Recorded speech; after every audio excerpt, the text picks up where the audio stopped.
正义需要强大的武功。传说在某个高手辈出的武林重镇，有着可以抵挡各种严格环境的古传法器。为了寻找法器对抗邪恶，皮夹克前脚方踏入此镇，立马就感受到勾手气场袭来，如此崩溃。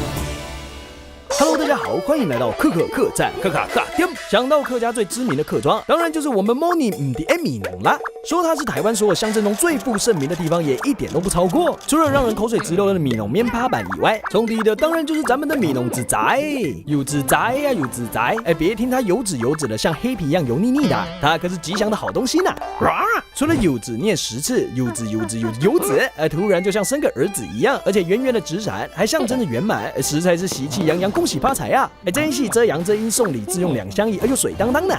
那究竟米农是怎么变成自在冲整的呢？日治时期大正天王年间，有个制伞师傅从中国跨海来到米农，并将他高超的制伞秘诀传授给米农 T 给汉宁，而咱们米农宁也就习得了真传，直到今天。1960年代是有自在的爆炸期，当时米农有20多家制伞厂，让全台湾百伞齐放啊！一直到台湾走进工业化以后，机器生产的洋伞便宜耐操，一个 move 就取代有自在了。正当米农自在面临生死存亡之际，转机出现了！英文汉声杂志和英国广播公司 BBC 为了寻找台湾味儿的素材，接连奔到米农报道这项传统工艺。而后来更有8点档大戏《星星知我心》在美农拍摄，而这部红极一时，现在小朋友却听都没听过的连续剧，也让米农自在直接变成了当年的网红人人爱。而甚至连续剧在日本播出以后，直接掀起了日本人抢购自在的风潮。咱们米农自在就在各种媒体轰炸下原地复活啦。随着米农自在的文化开始受到重视，纸伞也与剪纸或蓝染结合成新一代的艺术品，美感的层次直接冲上云霄，整个米农也摇身一变成为了观光旅游的重镇。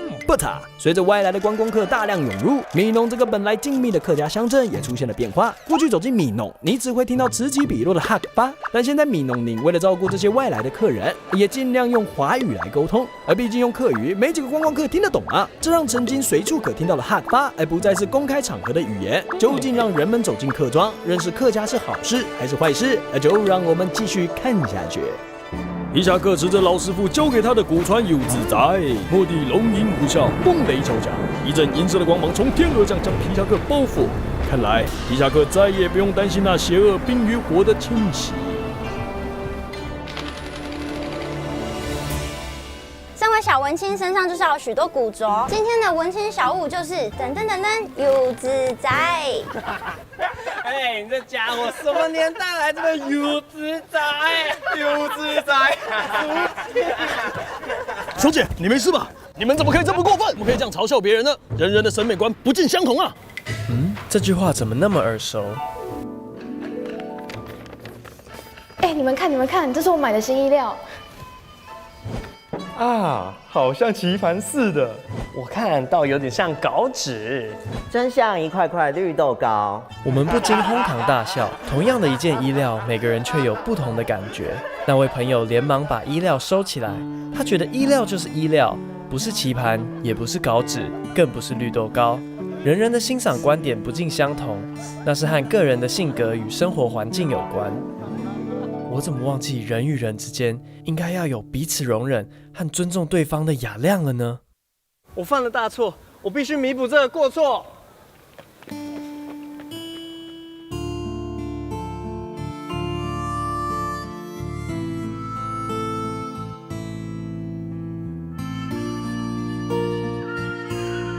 就让我去美浓买个纸伞，体会客家，学个客语。